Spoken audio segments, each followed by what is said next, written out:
السلام علیکم ورحمۃ اللہ وبرکاتہ.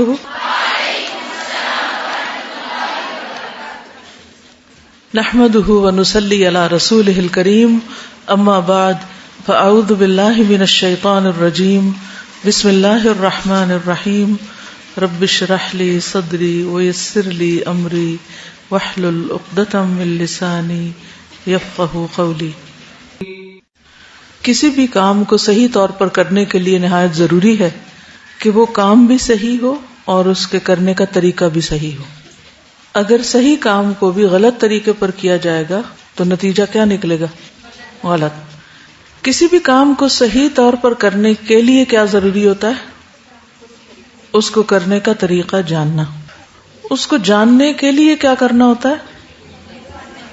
علم حاصل کرنا ہوتا ہے. علم حاصل کرنے کے لیے کیا کرنا ہوتا ہے؟ کوشش اور محنت. کس قسم کی؟ اس کے درجے کیا ہیں، اس کے طریقہ کیا ہے، اس کے آداب کیا ہیں. نمبر 1، علم حاصل کرنے کے آداب کیا ہیں؟ سنجیدگی اور غور سے سننا، یکسوئی، اس کی طلب، غور و فکر، عمل کی نیت. Very good. عمل کی نیت اور صبر اور استقامت. اور کیا آداب؟ کتاب کا احترام، استاد کا احترام، ساتھیوں کا احترام، اور جو بھی اس علم کی ریکوائرمنٹس ہیں ان کو پورا کرنا. ہدایت کی طلب ہو، خصوصاً دین کا علم حاصل کرنا جو ہے وہ اس کا مقصد اللہ کی رضا ہے، تو نیت کا خالص ہونا جو ہے، صحیح نیت، وہ سب سے پہلی شرط ہے، پہلا ادب ہے. کیونکہ اگر آپ کی نیت درست نہیں تو آپ کا کوئی کام درست نہیں. اپروچ ہی غلط ہے، مقصد ہی غلط ہے. اور اللہ کے لیے کسی کام کو کرنے کا مقصد کیا ہے؟ للہ رب العالمین کی شرائط کیا ہے؟ کہ پھر وہ واقعی وہ علم ہو جو اللہ کی طرف سے آیا ہے، ملاوٹ کے بغیر، خالص، اس کو لینے کی طلب ہو. مریض کے کچھ احکام عبادت آپ کو بتائے گئے تھے اور آپ سے یہ کہا گیا تھا کہ آپ نے گھر جا کر پوچھنا ہے کہ مریض کیسے نماز پڑھے. یاد رہا آپ کو؟ کیا کیا؟ کوئی شیئر کرے گا؟ کس نے جا کے دوسروں کو تیمم کرنا سکھایا؟ آپ نے؟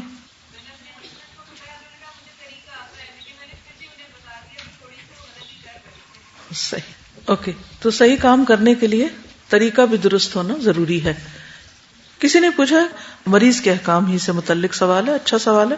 اگر کوئی ایسا انسان ہو جو بچپن سے ہی نہ سن سکتا ہو نہ بول سکتا ہو لیکن بات سمجھ لیتا ہو اشاروں سے، ایسے انسان کو فرائض کی تعلیم کیسے دی جائے؟ کیا جواب ہوگا؟ اشاروں سے. جیسے آپ نے باقی چیزیں سکھائیں جس میڈیم سے، میتھڈ سے، اسی سے دین بھی سکھائیں گے. ٹھیک ہے نا؟ تو الحمدللہ فہم القرآن جو ہے یہ اشاروں کی زبان سے پورا ریکارڈڈ موجود ہے، ویب سائٹ پہ ہے. تو جو قرآن مجید نہ سن سکتے ہوں، نہ پڑھ سکتے ہوں، تو وہ اشاروں سے سمجھ سکتے ہیں کہ قرآن کیا کہتا ہے. ٹھیک، ان کے لیے بھی انتظام کیا گیا. اسی طرح نابینا لوگوں کے لیے بھی ڈیزی ایک پروگرام ہے، اس کے ذریعے وہ قرآن مجید سیکھ سکتے ہیں، سن سکتے ہیں. ٹھیک ہے نا؟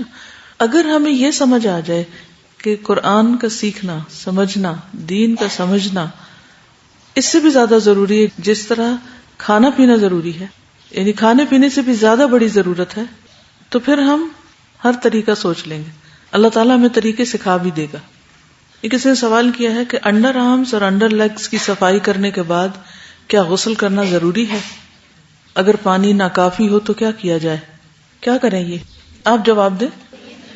کیا کریں گے؟ کوئی آپ سے بھی یہ سوال پوچھ سکتا ہے تو کیا جواب دیں گے آپ؟ وہ کہہ رہی ہے اس کا نہانے سے کوئی تعلق نہیں. درست جواب ہے، یعنی اس کے بعد غسل واجب نہیں ہوتا. ٹھیک ہے، صرف انسان دھو لے اپنے آپ کو. اگر نہانے کی ضرورت ہے تو وہ الگ بات ہے، اس کے لیے آپ تیمم کریں گے. اگر ضرورت نہیں، یعنی آپ کے اوپر فرض نہیں ہے غسل، تو محض صفائی کرنے سے اپنی غسل فرض نہیں ہوتا اور اس میں تیمم وغیرہ کی بھی ضرورت نہیں ہے. ٹھیک. چلیے اب مریض کے مزید کچھ احکامات ہیں اور وہ عبادت سے متعلق نہیں بلکہ اس کے پرہیز سے متعلق. یعنی اسلام میں کسی بیماری کو کس طرح ڈیل کرنا چاہیے، بیمار ہونے کے بعد یا بیماری سے پہلے بھی ہمیں کیا کیا پریکاشنز لینے چاہیے. کیونکہ کہا جاتا ہے نا کہ پرہیز نصف علاج ہے، یعنی آدھا علاج تو پرہیز سے ہی ہو جاتا ہے. تو پرہیز کرنا ضروری ہے، لیکن کس چیز سے پرہیز کیا جائے اس میں بھی اعتدال ضروری ہے. حرام کو حلال نہ کیا جائے، حلال کو حرام نہ کیا جائے. وَلَا تَقُولُوا لِمَا تَصِفُ أَلْسِنَتُكُمْ هَذَا حَلَالٌ وَهَذَا حَرَامٌ. مت تم کہو جو تمہاری زبانیں کہتی رہتی ہیں کہ یہ حلال ہے اور یہ حرام ہے. پرہیز کا مطلب یہ بھی نہیں کہ انسان ہر چیز سے پرہیز شروع کر دے اور جن چیزوں کو اللہ تعالیٰ نے حلال کیا ان کو حرام کر لے اپنے اوپر. اور اس کا یہ مطلب بھی نہیں کہ ہر چیز کو ہی انسان یہ سوچ کے کھانا شروع کر دے کہ اللہ نے پیدا کی اس لیے کھانا ضروری ہے. تو اس معاملے میں ہمارا دین ہمیں کیا سکھاتا ہے، کیا بتاتا ہے، آج چند باتیں اس حوالے سے پڑھیں گے. پرہیز علاج سے بہتر ہے. اس اصول پر غور کرتے ہوئے مندرجہ ذیل تجاویز پر عمل کرنا فائدہ مند ہوگا. نمبر 1، صحت کو نقصان دینے والی غذا سے پرہیز کرنا. ہر غذا ہر شخص کو سوٹ نہیں کرتی، کیونکہ اللہ تعالیٰ نے مزاج مختلف بنائے. کسی کے مزاج میں ٹھنڈک ہوتی ہے، کسی کے مزاج میں گرمی ہوتی ہے، کسی کے مزاج معتدل ہوتا ہے. تو ہر انسان کو اس کے مطابق غذا فائدہ دیتی. یہ بات قدیم زمانے سے چلی آ رہی ہے، لیکن اب باقاعدہ اس پر ریسرچ بھی ہوئی ہے اور بلڈ گروپس کے اعتبار سے غذاؤں کا تعین کیا گیا. کیا آپ سب کو اپنا بلڈ گروپ پتہ ہے؟ سب کو نہیں پتا. سب کو معلوم ہونا چاہیے. ویسے بھی معلوم ہونا چاہیے، خدا نہ خواستہ کسی ایمرجنسی کی صورت میں آپ کو پتا ہو یا آپ کے گھر والوں کو معلوم ہونا چاہیے کہ آپ کا کون سا بلڈ گروپ ہے اور آپ کو خون کس قسم کا دینا چاہیے. ٹھیک ہے نا؟ تو ایک بس چھوٹا سا ہی ٹیسٹ ہوتا ہے، وہ کروا لیں اور اپنا بلڈ گروپ معلوم کر لیں. دوسری بات یہ ہے کہ بلڈ گروپ کے اعتبار سے جو غذاؤں کی فہرستیں بنائی گئی ہیں وہ انٹرنیٹ پر بھی اویلیبل ہیں اور مختلف ڈاکٹرز وغیرہ بھی آپ کو تشخیص کر سکتے ہیں جو اس چیز کے ماہر ہوں.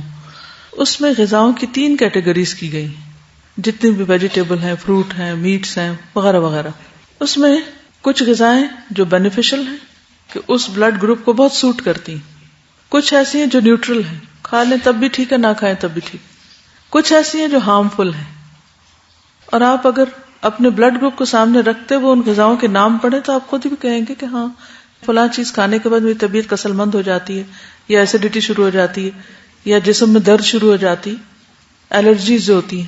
ٹھیک ہے، تو اگر بلڈ گروپ کے اعتبار سے آپ غذاؤں کی فہرست بنا لیں تو انشاءاللہ اس سے بھی آپ کو بہت فائدہ ہوگا. جس چیز کے بارے میں یہ پتا چل جائے کہ یہ ہارمفل ہے یا اس سے مرض میں اضافہ ہوتا ہے تو اس چیز سے بچنا لازم ہے. لا تقتلوا انفسکم، اپنے آپ کو قتل مت کرو.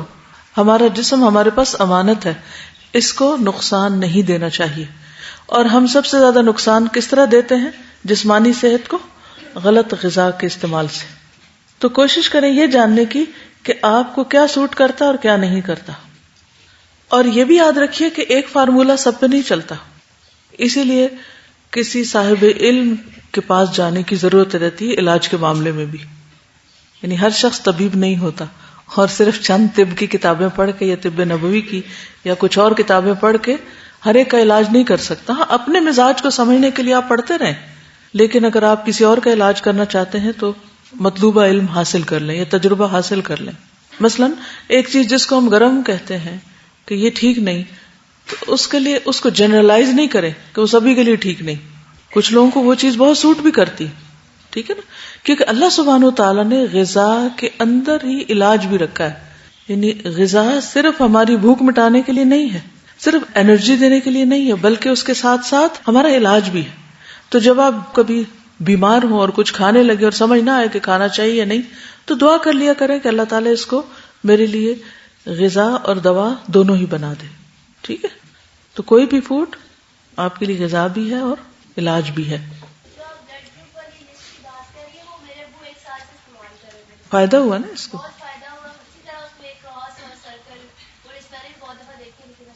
کیونکہ ہم تو اپنی خواہشات کے پیچھے چلتے ہیں نا، یا پھر شبہات کا شکار ہوتے ہیں. ایسی باتیں بنی ہوئی ہیں، ان کی کوئی حقیقت نہیں. پھر جب زندگی کا ایک وقت آتا ہے جب ہمارا جسم جو بہت زیادہ اس میں ٹاکسنز ہو جاتے ہیں، وہ غلط غذا کھا کے جب وہ اپنے اثرات چھوڑنے لگتا ہے تو پھر ہم کہتے ہیں اچھا چلو پرہیز ہی کر لیتے ہیں. تو پہلے سے اگر کر لیں تو زیادہ بہتر ہے. ٹھیک ہے. تو اگر میں آپ سب کو یہ ہوم ورک دے دوں کہ اپنا بلڈ گروپ جانیں اور اس علم کو مزید تھوڑا سا حاصل کریں تو اٹس انٹرسٹنگ اور اس سے فائدہ ہوتا ہے. پہلی بات یا پہلا اصول کلیہ قاعدہ یہ ہے کہ صحت کو نقصان دینے والی غذا سے پرہیز کریں. محمود بن لبید رضی اللہ عنہ سے مروی ہے کہ رسول اللہ صلی اللہ علیہ وسلم نے فرمایا اللہ تعالیٰ اپنے بندے کو جس سے وہ محبت کرتا ہو دنیا سے اسی طرح بچاتا ہے جیسے تم لوگ اپنے مریض کو کھانے پینے سے بچاتے ہو، اور کھانے کی صورت میں تمہیں اس کی طبیعت خراب ہونے کا اندیشہ ہوتا ہے. اچھا، کچھ چیزوں کی الرجی تو بہت معمولی ہوتی ہے لیکن کچھ بہت سویئر بھی ہوتی، تو اس کا بھی آپ کو پتا ہونا چاہیے، اور جس سے ایک دفعہ نقصان ہو جائے دوبارہ اس راستے پہ نہ جائے. رسول اللہ صلی اللہ علیہ وسلم نے فرمایا جب اللہ تعالیٰ کسی بندے سے محبت کرتے ہیں تو اسے دنیا سے اس طرح روکتے ہیں جس طرح تم میں سے کوئی اپنے مریض کو پانی سے روکتا ہے. بعض بیماریوں میں پانی پینا نقصان دہ ہوتا ہے، کسی کو معلوم ہے؟ معلوم ہے آپ کو یہ بات؟ کچھ عرصے سے ایک میل اور ایک ٹوٹکا ایسا ہر ایک کو سرکولیٹ کیا جاتا ہے جس میں پانی پینے کے فوائد بتائے جاتے ہیں، اور کہا جاتا ہے کہ 6 گلاس اور 8 گلاس اور 1.5 لیٹر اور اتنا پانی تو سویرے پی لیں اور پھر اتنا پیئیں اور اتنا پیئیں. یہ نسخہ بھی سب کو سوٹ نہیں کرتا کیونکہ کچھ بیماریوں میں زیادہ پانی پینا نقصان دہ ہے. کچھ ہے اندازہ آپ کو وہ کون سی بیماری ہو سکتی؟ کڈنی ریلیٹڈ، کیونکہ بعض لوگوں کی کڈنیز ویک ہوتی ہیں، پوری طرح فنکشن نہیں کرتی. جب آپ ایکسٹرا پانی پی جاتے ہیں تو ان کو کام کرنے میں دقت پیش آتی اور وہ نقصان دہ ہوتی. کچھ بیماری ایسی تھی جس میں صرف سپ پانی دیا جاتا ہے. بعض اوقات مریض کو پانی دیا بھی نہیں جاتا، صرف ٹھنڈی برف کو لے کے اس کو کہا جاتا ہے کہ اپنے زبان پہ لگا لیں. یہ پانی نقصان دہ ہے اس کے لیے.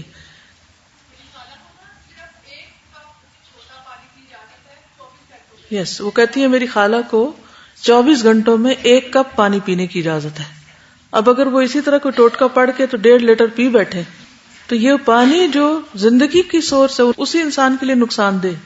تو یہ ٹھیک ہے، یہ ایکسٹریم کیسز میں ہوتا ہے، لیکن ویسے بھی ہر چیز کے اندر اعتدال ضروری ہے. کچھ عرصے تک تو یہ تھراپیز آپ کو کام دیں گی، کچھ عرصے کے بعد پھر وہ آپ کے لیے الٹا مشکل کا سبب بنے گی. ایک اور چیز یہ ہے کہ جب پانی پیئے مثلا تو ایک دم انڈیلے نہیں، انڈیلنے سے پرہیز کریں.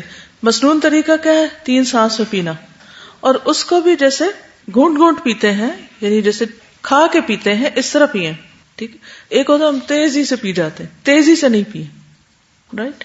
گھونٹ گھونٹ گھونٹ گھونٹ کر کے، یعنی یہ نہیں کہ آپ کے ہونٹوں سے حلق میں جا پڑے، ٹیپ کھل جائے اور وہ ڈائریکٹ وہاں جائے، یعنی کہ آپ کی زبان اور آپ کا منہ جو ہے اس کا مزہ چکھے. اس طرح پینا زیادہ فائدہ مند ہے. لیکن ہم لوگ ہر وقت جلدی میں ہوتے ہیں نا، ہم کہتے ہیں جلدی سے یہ کام کر لیں، جلدی سے وہ کر لیں، اور پھر بس کچھ اور کریں. پرہیز کے سلسلے میں ایک اور چیز، ام منذر بنت قیس الانصاریہ سے روایت ہے کہ رسول اللہ صلی اللہ علیہ وسلم میرے گھر تشریف لائے. آپ کے ساتھ علی رضی اللہ عنہ بھی تھے جو بیماری سے اٹھے تھے اور کمزور تھے.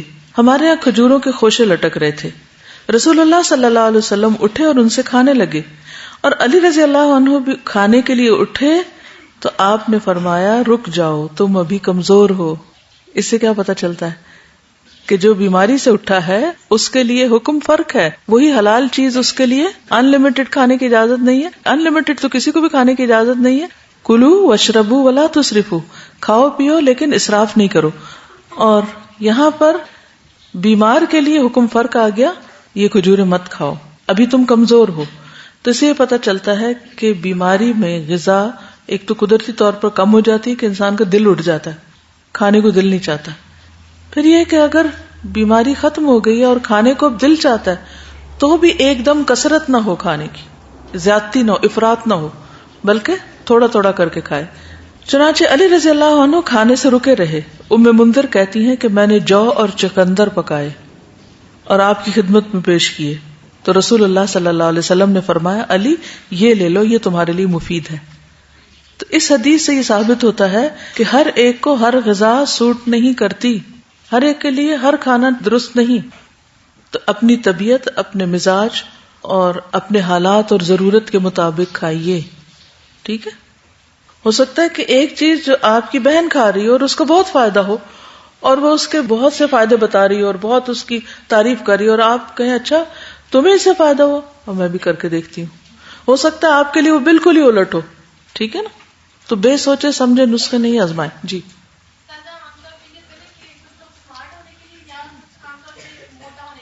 جی وہ اس سے اور موٹا ہو جاتا ہے. بالکل. تو اس میں ویسے تو ظاہر ہے ڈاکٹر سے یا حکیم سے، جو بھی کوئی طبیب ہو یا کوئی سیانہ جس کو بولتے ہیں وہ ہو، اس سے مشورہ کریں. لیکن یہ جو بلڈ گروپ کا میں آپ کو بتا رہی ہوں، یہ بہت ہی مفید، کارآمد، آزمودہ چیز ہے کہ ایٹ لیسٹ غذاؤں میں اپنے اوپر ان چیزوں کی کمی کر لیں جو آپ کے بلڈ گروپ کے حساب سے فائدہ مند نہیں. ٹھیک ہے، کیونکہ بہت طویل تجربے کے بعد یہ ریسرچ بھی سامنے آئی ہے. صہیب فرماتے ہیں کہ میں نبی صلی اللہ علیہ وسلم کی خدمت میں حاضر ہوا. آپ کے سامنے روٹی اور خشک کھجور تھی. روٹی اور خشک کھجور جیسے چھوارے ہوتے ہیں. نبی صلی اللہ علیہ وسلم نے فرمایا قریب ہو جاؤ اور کھاؤ. میں خشک کھجوریں کھانے لگا تو نبی صلی اللہ علیہ وسلم نے فرمایا تم خشک کھجوریں کھا رہے ہو حالانکہ تمہاری آنکھ دکھ رہی ہے. یعنی اس مرض میں خشک کھجور ٹھیک نہیں. میں نے عرض کیا کہ میں دوسری طرف سے چبا رہا ہوں، جو آنکھ دکھ رہی ہے اس کی طرف سے نہیں. اس جواب پر رسول اللہ صلی اللہ علیہ وسلم مسکرا دیے. کھانے کے لیے ہم سب کوئی نہ کوئی ریزن تلاش کر لیتے ہیں. ٹھیک ہے نا. اس سے کیا پتا چلتا ہے؟ پرہیز کی بات سمجھ آتی ہے. بیماری میں خاص طور پر پرہیز، جو چیز نقصان دہ ہو وہ نہ استعمال کی جائے. نبی صلی اللہ علیہ وسلم کے پاس تو جو بھی علم تھا وہ وحی کے ذریعے تھا. ٹھیک ہے، تو اس لیے ان چیزوں کو تو ہم ایز اٹ از لے سکتے ہیں. پھر بلا وجہ کی دوائیوں سے پرہیز. کچھ لوگوں کو دوائیاں کھانے کا شوق ہوتا ہے، تسکین ہوتی ہے ان کو دوا کھا کے. اچھا، کچھ بچوں میں بھی یہ مزاج پایا جاتا ہے کہ وہ بڑے شوق سے دوا کھاتے ہیں. جہاں کہیں کوئی دوا دیکھتے ہیں وہ کھانے کے لیے مانگتے ہیں، کیونکہ اب کئی طرح کے فلیور بھی شامل کر دیے گئے دواؤں میں. کوئی وہ سیرپ پی جائیں گے، کوئی گولیاں کھا جائیں گے. تو اکثر یہ مسئلے رہتے ہیں چھوٹے بچوں کے ساتھ. کچھ بچے ان کو بہت مشکل ہوتی ہے دوا پلانے میں، وہ نہیں پیتے. ان کے بھی مزاج فرق ہوتے ہیں. تو چھوٹی چھوٹی تکلیف میں فوراً دوا نہیں لینی چاہیے. پہلی چیز یہ ہے کہ غذا سے علاج کریں، پرہیز سے کام لیں، اور اگر نہیں علاج ہو رہا، نہیں تکلیف ٹھیک ہو رہی تو دوا لیں، اور وہ بھی ضرورت کی لیں، اور کثرت سے پرہیز کریں. جی. ایک بار میں گئی تھی کسی چائلڈ اسپیشلسٹ کے پاس، تو وہاں پہ انہوں نے مختلف جگہ پہ کچھ لکھ کر لگایا ہوا تھا. اس میں سے ایک چیز یہ تھی کہ ہر دوا زہر ہے یا عنقریب زہر بن جائے گی. اس نے مجھے بہت فائدہ دیا کہ بلا وجہ جو سر درد ہوا تو دوا کھا لی، اور چھوٹی چھوٹی چیزوں پہ ہم کھاتے رہتے ہیں. لکھ لیں اس کو. کیونکہ میں نے ایک ڈاکٹر سے پوچھا، انہوں نے مجھے کوئی دوا ریکمینڈ کی، تو میں نے کہا اس کے کوئی سائیڈ افیکٹس نہیں. وہ کہنے لگے ٹو بی ویری آنےسٹ، ہر دوا کے سائیڈ افیکٹس ہیں. یعنی کوئی اگر یہ کہے بھی نا کہ اس کے کوئی سائیڈ افیکٹس نہیں، تو یہ ماننے کی بات نہیں. ہر دوا کے، کیونکہ دوا ہے نا. اور خصوصاً ہماری دوائیاں جو بنتی ہیں سب سٹینڈرڈ بھی ہوتی ہیں، اور اس کے علاوہ جو کیمیکلز اس میں ہوتے ہیں اور جو پروسیسڈ ہوتی ہیں بہت زیادہ. ایک تو ہوتا ہے نا کہ کوئی جڑی بوٹیاں ہیں یا کوئی غذا ہی سے ملتی جلتی دوائیں، اور ایک یہ ہے کہ ان کو اتنے پروسیسز سے گزارا جاتا ہے اور اس کو کلرز شامل کر لیے جاتے ہیں کہ ان کے سائیڈ ایفیکٹس ہوتے ہی ہوتے ہیں. ٹھیک ہے، تو ہر دوا زہر ہے یا عنقریب زہر بن جائے گی، کیونکہ جب اس کی کثرت ہو جائے گی، زیادہ وہ آپ کے جسم میں اس کی کوانٹٹی ہو جائے گی تو وہ زہر بن ہی جائے گی. ہر دوائی کے ساتھ ایک لٹریچر ہوتا ہے نا اس کی ڈبی میں، جی. وہ ضرور پڑھ لیا کریں، کیونکہ ایک دوا کے اس لٹریچر میں لکھا ہوا تھا کہ اچانک یہ دوائی چھوڑنے سے جو دوائی کھانے والے وہ خودکشی کر سکتا ہے. اللہ اکبر. یعنی جب دوا چھوڑیں بھی تو سٹیپ بائی سٹیپ چھوڑیں، ایک دم نہیں چھوڑیں. جی آپ بولیے. حضرت عائشہ بیان کرتی ہیں کہ بعض اوقات رسول اللہ صلی اللہ علیہ وسلم کو کوکھ میں درد ہوتا اور بہت شدید ہو جاتا. ایک دن رسول اللہ صلی اللہ علیہ وسلم کو یہ درد شروع ہوا اور اتنا شدید ہوا کہ آپ پر بے ہوشی طاری ہو گئی. ہمیں اندیشہ ستانے لگا، لوگ بھی خوف زدہ ہو گئے، اور ہمارے خیال کے مطابق آپ کو ذات الجم کی شکایت تھی، نمونیا جس کو بولتے ہیں. چنانچہ ہم نے رسول اللہ صلی اللہ علیہ وسلم کے منہ میں دوا ٹپکا دی، جس سے آپ کی وہ کیفیت ختم ہوئی. طبیعت کچھ سنبھلی تو آپ کو اندازہ ہو گیا کہ آپ کے منہ میں دوا ڈالی گئی ہے. آپ نے اس کا اثر محسوس کیا. آپ نے فرمایا تمہارا خیال یہ ہے کہ اللہ عز و جل نے مجھ پر اس بیماری کو مسلط کیا، حالانکہ اللہ اسے مجھ پر کبھی بھی مسلط نہیں کرے گا. اس ذات کی قسم جس کے ہاتھ میں میری جان ہے، گھر میں میرے چچا کے علاوہ کوئی آدمی ایسا نہ رہے جس کے منہ میں دوائی نہ ڈالی جائے. یعنی ان سب نے مل کے میرے منہ میں ڈالی ہے، اب ان کے منہ میں بھی ڈالی جائے. ٹھیک. یعنی حتیٰ کہ کوئی شخص بے ہوش ہو یا بعض امراض ایسے ہیں کہ اس میں دوا دینے سے پہلے اس سے پوچھ لینا چاہیے. اس لیے بہت سے ڈاکٹر سائن لیتے ہیں کہ آپ راضی ہیں اس پر. خصوصاً سرجریز میں تو آپ دیکھیں کہ سگنیچر کرنے پڑتے ہیں اور ڈسکلیمرز ہوتے ہیں کہ ہم ذمہ دار نہیں ہیں. ٹھیک ہے، ہم آپ کی مدد کرنا چاہتے ہیں، لیکن اگر کچھ ہو گیا تو آپ خود ہی ذمہ دار ہیں. یہ پہلا پوائنٹ کیا ہے؟ پرہیز علاج سے بہتر ہے. دوسرا بلا ضرورت دوا سے اجتناب کیا جائے. السلام علیکم. یہ واقعی ہر دعا جو ہے وہ اس میں زہر کا اثر ہوتا ہے. مجھے 1 سال تک ڈاکٹر نے اسٹیرائڈز دی تھی، حالانکہ میں چیختی رہی کہ مجھے کوئی بھی ایسی تکلیف نہیں ہے، لیکن الحمدللہ میں نے اسی دوران قرآن پاک شروع کر دیا تھا یہاں پہ، اور آپ بلیو کریں کہ میں نے 1 سال تک اسٹیرائڈز کھائے ہیں. میری سکن ساری خراب ہو گئی تھی.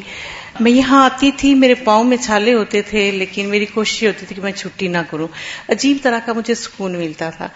اور اس کے بعد جب سکن کی زیادہ پرابلم ہوئی تو میں ڈاکٹر کے پاس گئی، اسکن اسپیشلسٹ کے پاس، تو وہ تو سر پیٹ کے رہ گئے کہ تم نے کھایا کیا ہے. میں نے اپنی رپورٹس دیں تو انہوں نے کہا کہ تمہارا تو ساری رپورٹس ٹھیک ہے، تمہیں کیوں دیں؟ اور پھر انہوں نے پوچھا کہ تم کرتی کیا ہو؟ میں نے کہا میں قرآن پاک پڑھتی ہوں.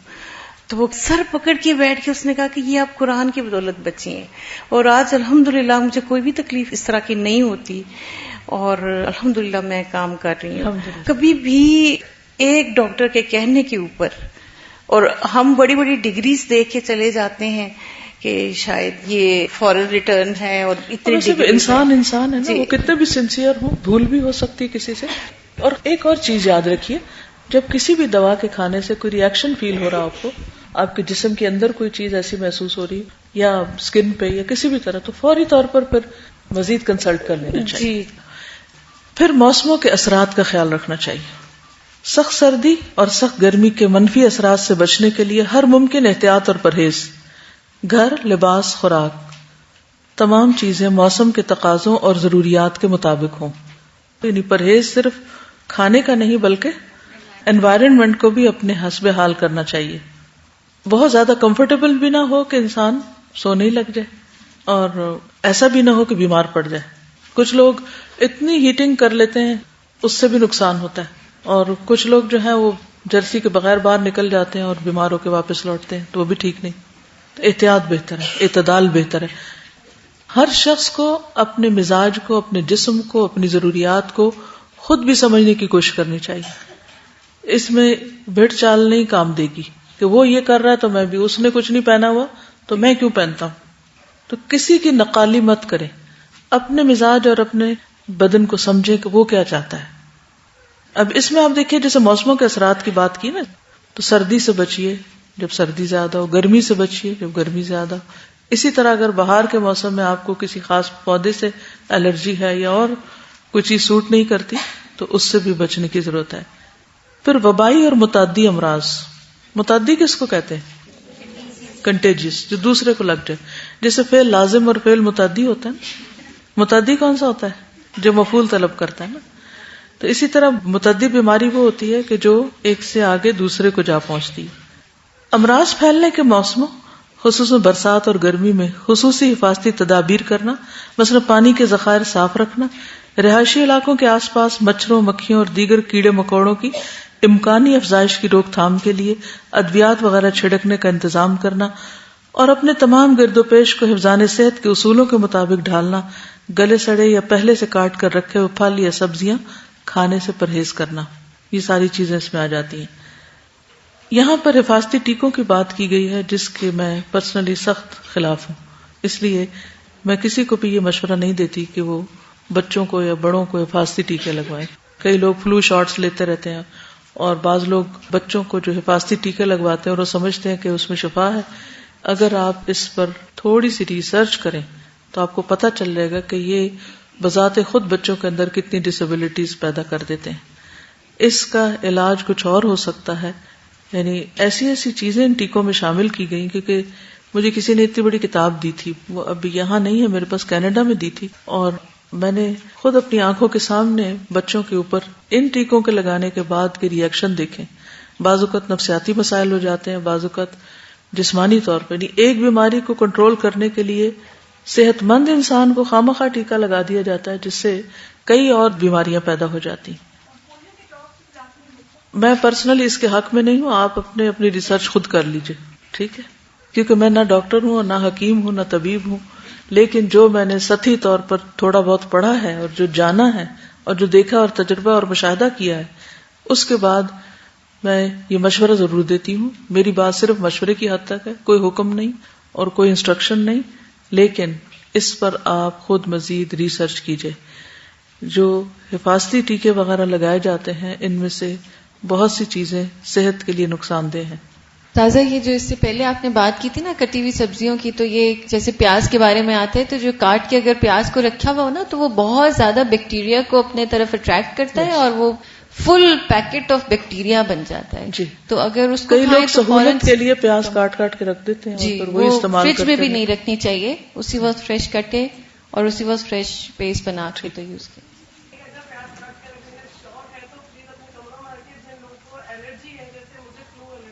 تو وہ سارے جراثیم جو ماحول میں ہوتے ہیں نا وہ پیاز اپنے اوپر کھینچ لیتا ہے. جی.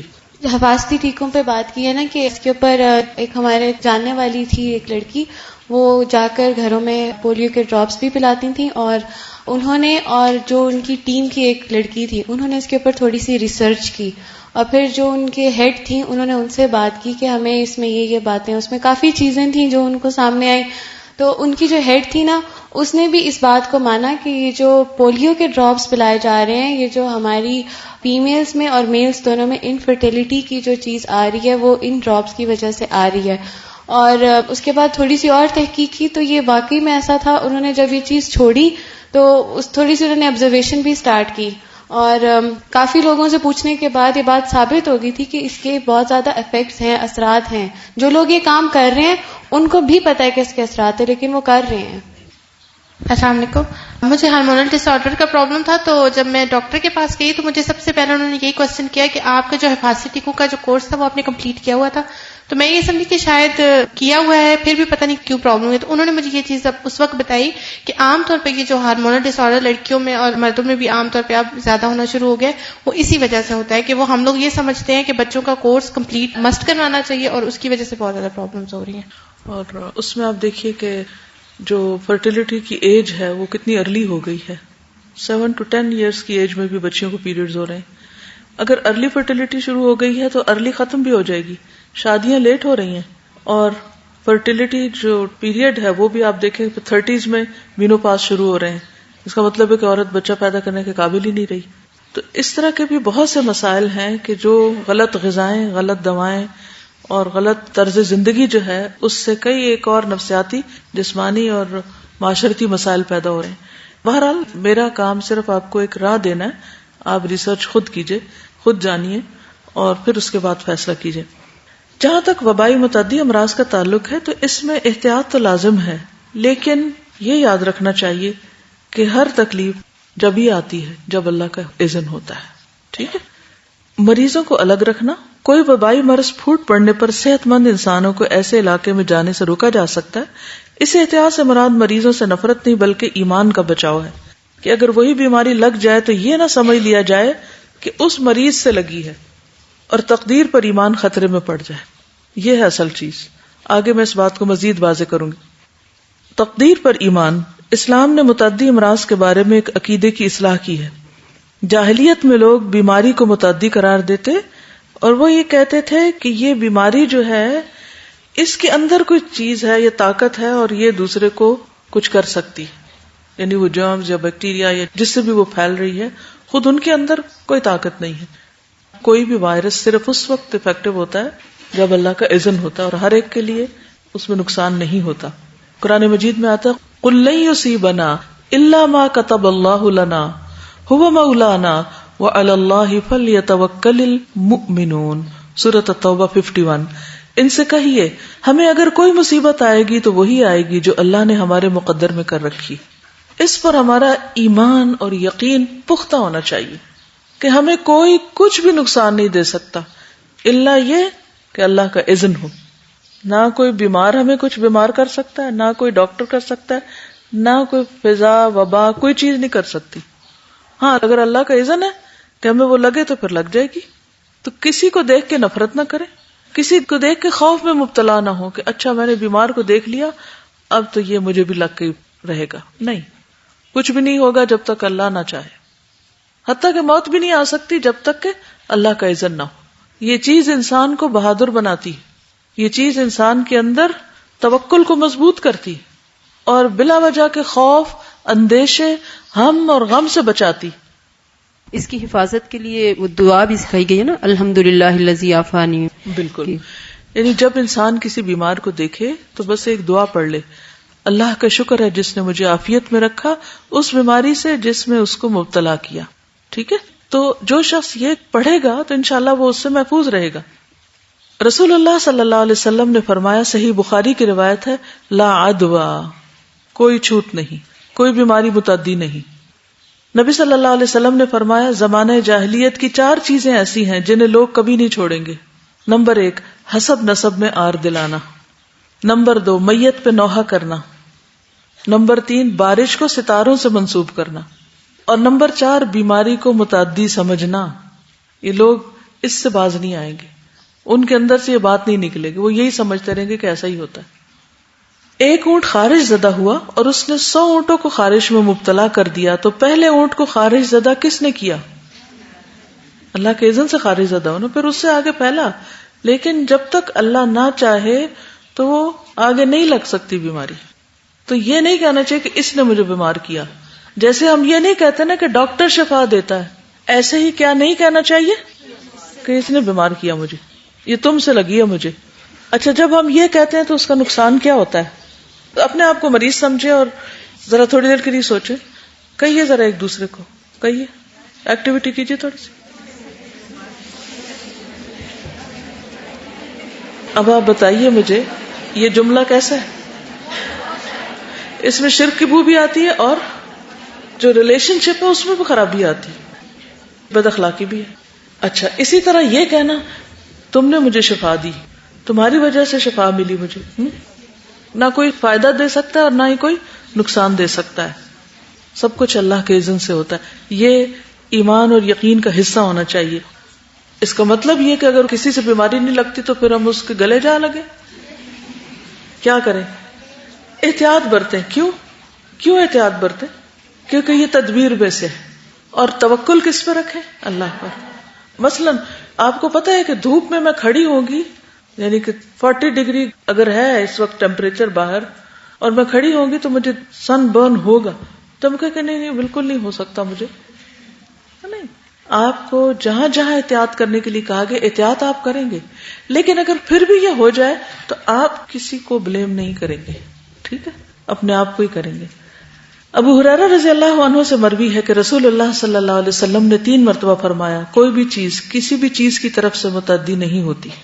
ایک دیہاتی کھڑا ہوا اور کہنے لگا، اے اللہ کے رسول، خارش کا زخم اونٹ کے ہونٹ یا اس کی دم کی جڑ میں ہوتا ہے اور یہ تمام اونٹوں کو خارش لگا دیتا ہے. آپ صلی اللہ علیہ وسلم کچھ دیر خاموش رہے، پھر فرمایا، اس پہلے اونٹ کو خارش کہاں سے لگی؟ جس سے لگا آگے تو پہلے کہاں سے آئی؟ کوئی بیماری متعدی نہیں ہوتی. سفر کا مہینہ منحوس نہیں ہوتا، لا عدوى ولا طیرہ، اور نہ انسان کی روح الو بن کر اپنا قصاص طلب کرتی. یعنی یہ بھی عرب جاہلیت کا ایک عقیدہ تھا کہ الو جو بولتا ہے وہ دراصل کسی مرے ہوئے انسان کی روح ہوتی ہے جو اپنا قصاص مانگ رہی ہوتی کہ میرا خون کا بدلہ دو. اللہ نے ہر نفس کو پیدا کیا ہے، اس کی زندگی اور موت لکھی، اس کی مصیبتیں اور رزق سب لکھ دیا، تو یہ تقدیر میں سے ہے. علامہ عبد الرحمن مبارک پوری ترمذی کی شرح تحفۃ الاحوذی میں کہتے ہیں کہ اسلام نے اس نظریے یعنی بیماری کے متعدی ہونے کو باطل قرار دیا ہے، کیونکہ جاہلیت میں لوگ یہ خیال کرتے تھے کہ بیماری فی ذاتی ہی متعدی ہوتی ہے، ایک سے دوسرے کو خود ہی لگ جاتی ہے. تو نبی صلی اللہ علیہ وسلم نے ان کو آگاہ فرمایا کہ حقیقت ایسے نہیں ہے، اللہ ہی ہے جو بیمار کرتا ہے اور بیماری کو اتارتا ہے، اور شفا بھی وہی دیتا ہے. وَإِذَا مَرِضْتُ فَهُوَ يَشْفِينِ. اب طاعون کی بیماری ہے، جیسے اس کے بارے میں حدیث میں آتا ہے کہ جہاں طاعون ہو وہاں مت جاؤ، اور جو طاعون والے علاقے کے لوگ ہیں وہاں سے نہ نکلے.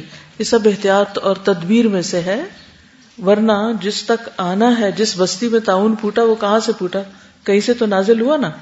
نبی صلی اللہ علیہ وسلم نے فرمایا، جب کسی جگہ کے متعلق تم سنو کہ وہاں طاعون پھیلا ہوا ہے تو وہاں مت جاؤ، لیکن اگر کسی جگہ پر یہ وبا پھیل جائے جہاں تم پہلے سے موجود ہو تو وہاں سے مت نکلو. رسول اللہ صلی اللہ علیہ وسلم نے فرمایا، طاعون سے بچ کر راہ فرار اختیار کرنے والا ایسے ہے جیسے میدان جنگ سے راہ فرار اختیار کرنے والا. اور میدان جنگ سے بھاگنا کیسا ہے؟ کبیرہ گناہ.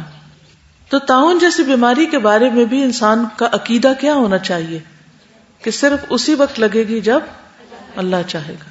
اچھا، یہ جو خیال ہے اللہ چاہے گا تو ہوگا ورنہ کچھ بھی نہیں ہونے کا، یہ آپ کو کیسا اطمینان دیتا ہے؟ تھوڑی دیر سوچئے.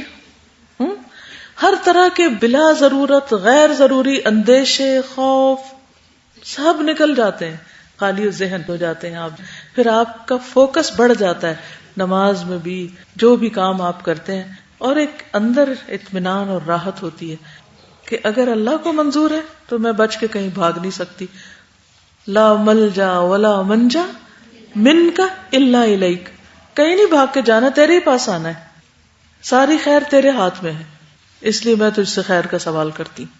تو بچنا بھی ہے تو اللہ ہی سے بچاؤ کی دعا مانگے. نبی صلی اللہ علیہ وسلم کی زوجہ حضرت عائشہ کہتی ہیں کہ میں نے رسول اللہ صلی اللہ علیہ وسلم سے طاعون کے بارے میں پوچھا تو آپ نے فرمایا یہ ایک عذاب ہے، اللہ تعالیٰ جس پر چاہتا ہے بھیجتا ہے، لیکن اللہ تعالیٰ نے اس کو مومنوں کے لیے رحمت بنا دیا ہے. طاعون کیا ہے؟ عذاب. لیکن مومنوں کے لیے عذاب نہیں ہے. یعنی آپ دیکھیں نا، جب ہم کہیں طاعون عذاب ہے اور وہ کسی مسلمان بستی پر آ جائے تو ہم کہیں گے ان پہ عذاب اترا، کیا کہیں گے؟ یہ جو ہماری گفتگو ہے نا، اس کو درست کرنے کے لیے یہ سارا علم ہونا بہت ضروری ہے، کیونکہ ہم ایسی غلطیاں بہت کرتے ہیں. اگر کسی شخص کو آپ کسی خاص بیماری میں مبتلا دیکھیں تو آپ کیا کہیں؟ یہ اللہ کی پکڑ میں آیا ہوا ہے، یہ حق ہے ہمیں کہنے کا؟ نہیں. وہ بیماری اس کے لیے کیا ہے؟ ہم نے پڑھا ہے نا، بیماری میں خیر ہے، مومن کے لیے بیماری میں خیر ہے. طاعون مومنوں کے لیے رحمت ہے، عذاب نہیں ہے. عذاب نافرمانوں کے لیے ہے. اگر کسی شخص کی بستی میں طاعون پھیل جائے اور وہ صبر کے ساتھ اللہ کی رحمت سے امید لگائے ہوئے وہیں ٹھہرا رہے تو ہوگا وہی جو اللہ نے اس کی قسمت میں لکھا ہے. ٹھیک ہے، تو ہوگا وہی جو اللہ نے قسمت میں لکھا ہے. اور اگر وہ فوت ہو جائے تو اسے شہید کے برابر اجر ملے گا. تو طاعون کا لگنا بھی تقدیر کا حصہ ہے. عمر رضی اللہ عنہ نے اپنے دور خلافت میں ملک شام کی جانب سفر کیا تو راستے میں انہیں خبر ملی کہ شام میں طاعون کی وبا پھیلی ہوئی ہے. تو عمر رضی اللہ عنہ نے لوگوں میں اعلان کر دیا کہ میں صبح کو اونٹ پر سوار ہو کر واپس مدینہ منورہ لوٹ جاؤں گا، تم بھی واپس چلو. تو ابو عبیدہ بن جراح نے کہا کیا اللہ کی تقدیر سے فرار اختیار کیا جائے گا؟ آپ کیوں جا رہے ہیں واپس؟ ادھر ہی چلیں. حضرت عمر نے کہا کاش یہ بات کسی اور نے کہی ہوتی.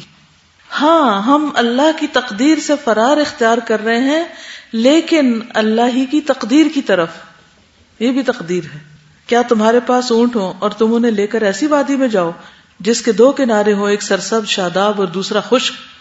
کیا ایسی بات نہیں کہ اگر تم سرسبز کنارے پر چراؤ گے تو وہ بھی اللہ کی تقدیر سے ہوگا، اور خشک کنارے پہ تو وہ بھی اللہ ہی کی تقدیر میں سے ہوگا. اتنے میں عبد الرحمن بن عوف آ گئے. وہ اپنی کسی ضرورت کی وجہ سے پہلے اس وقت موجود نہیں تھے. انہوں نے بتایا میرے پاس اس مسئلے سے متعلق علم ہے، میں نے رسول اللہ صلی اللہ علیہ وسلم سے سنا ہے، آپ نے فرمایا جب تم کسی سرزمین میں وبا کے متعلق سنو تو وہاں نہ جاؤ، اور جب ایسی جگہ وبا آ جائے جہاں تم خود موجود ہو تو وہاں سے مت نکلو. اس پر عمر رضی اللہ تعالیٰ عنہ نے اللہ کی حمد بیان کی اور واپس ہو گئے، چلے گئے مدینہ کی طرف.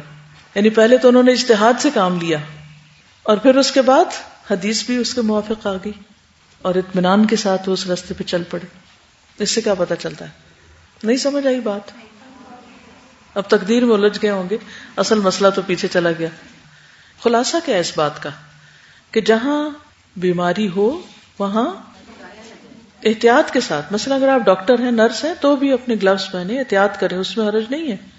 ٹھیک ہے، لیکن اگر وہ تکلیف آ جائے تو آپ یہ نہ کہیں کہ اسی سے آئیے، وہ آپ وہاں نہ ہوتے کہیں اور ہوتے تب بھی آ جاتی. اور اگر کہیں بیماری موجود ہو تو وہاں سے بھاگنا، جیسے سورۃ البقرہ کے اندر آتا ہے نا، دوسرے پارے کے آخر میں الم تر الی الذین خرجوا من دیارہم وہم الوف حذر الموت فقال لهم اللہ موتوا. کیا تم نے دیکھا ان لوگوں کی طرف جو اپنے گھروں سے نکلے موت کے ڈر سے، حالانکہ وہ ہزاروں میں تھے، تو اللہ تعالیٰ نے کیا فرمایا؟ مر جاؤ. سب کو مار دیا. تو کوئی موت سے بھاگ نہیں سکتا، کوئی تقدیر سے بھاگ نہیں سکتا. ہاں، ہم جب تک زندہ ہیں ہمیں اللہ نے جو عقل، سمجھ، علم دیا ہے اس کے مطابق ہم مختلف تدبیریں کرتے رہیں اور ہر حال میں اللہ سے راضی رہیں. ابن قیم فرماتے ہیں مجموعی اعتبار سے طاعون زدہ زمین پر داخل ہونے کی جو ممانعت ہے تو یہ احتیاط اور پرہیز اختیار کرنے کا حکم ہے، جو پیچھے آپ کو بتایا گیا نا کہ پرہیز اور احتیاط یہ بھی اسلام کے طریقوں میں سے ہے. حضرت علی کو کیوں کھجوریں کھانے سے روکا؟ دوسرے شخص کو کیوں خشک کھجور سے روکا؟ یہ کیا تھا؟ احتیاط، پرہیز. ٹھیک، اس کا کانسیپٹ ہے. لیکن یقین اور ایمان کیا ہوگا کہ پرہیز کے باوجود بھی بیماری آ جائے گی، مگر مجھے کرنا ہے کیونکہ یہ بھی اللہ کا حکم ہے. نبی صلی اللہ علیہ وسلم جو فرمایا تھا کہ وہاں مت جاؤ یا وہاں سے مت بھاگو، تو یہ بھی تو اسی حکم میں سے ہے نا. تو ہم کس چیز کے پابند ہیں؟ حکم کے پابند ہیں. تو فرمایا کہ یہ احتیاط اور پرہیز ہے. ہاں آپ بولیے. یہ تقدیر پہ ایمان اور کہ بیماری اللہ کی طرف سے یہ انسان کے کاموں کو بھی جاری رکھتا ہے. اب جیسے پچھلے دنوں لاہور میں ڈینگی بخار تھا تو بہت سے لوگ ڈر کے مارے جا ہی نہیں رہے تھے، اپنے کام چھوڑ کے بیٹھے ہوئے تھے کہ ادھر جائیں گے تو بخار ہو جائے گا. پھر کچھ سال پہلے اسی طرح سوائن فلو کا جو تھا وہ ہوا تھا، تو اس رمضان میں مکہ میں جو لوگ آتے ہوتے تھے وہ آدھے لوگ ہو گئے تھے کہ وہاں جا کے ہمیں سوائن فلو ہو جائے گا، تو لوگ جو ہے وہ اس خوف سے جو ہے وہ جاتے نہیں. تو یہ ایمان جو ہے نا کہ جو ہونا وہ اللہ کی طرف سے ہونا ہی ہے، وہ انسان کے کاموں کو جاری رکھتا ہے، انسان رکتا نہیں ہے. بالکل. اور ہلاکت کے اسباب کے سامنے پیش ہونے کی ممانعت ہے. تعاون والے علاقے سے جو فرار نہ ہونے کا حکم دیا گیا تو یہ حکم توکل اختیار کرنے، اللہ کی تقدیر کے فیصلے کو تسلیم کرنے اور اپنے معاملات کو اللہ کے سپرد کرنے کا ہے. پہلی ممانعت یعنی ایسے علاقے میں داخل ہونے کی وہ آداب سکھانے اور تعلیم دینے سے متعلق ہے. ادب سکھایا گیا ہے کہ بیماری کے ساتھ کیسے ڈیل کرو، کہ جہاں ہلاکت کے اسباب ہے وہاں نہ جاؤ، یعنی لا تقتلوا انفسکم. اور دوسری ممانعت جو ایسے علاقے سے نہ نکلنے کی ہے تو وہ اپنے معاملات کو اللہ کے سپرد کرنے اور اس کے فیصلے کو تسلیم کرنے کا ہے کہ اللہ تعالیٰ اب ہم یہاں اور آپ چاہتے ہیں ہم یہاں سے نہیں نکلے تو ہم تیرے حکم پر عمل کریں گے، خواہ ہمارا دل کتنا ہی گھبرا رہا ہو، کہ ہم توکل کرتے ہیں. اور وہ جو اندر ہیں اور ابھی بیمار نہیں اور بھاگ سکتے ہیں تو اس میں آپ دیکھیے کہ وہ پھر بھی وہاں رک رہے ہیں. کئی اس کی وجوہات ہیں اور بھی حکمتیں ہیں، لیکن سب سے بڑی بات یہ کہ اللہ کی اطاعت ہے کہ ہمیں یہاں سے اب جانے کا حکم نہیں ہے، ہمیں ادھر ہی رہنا ہے.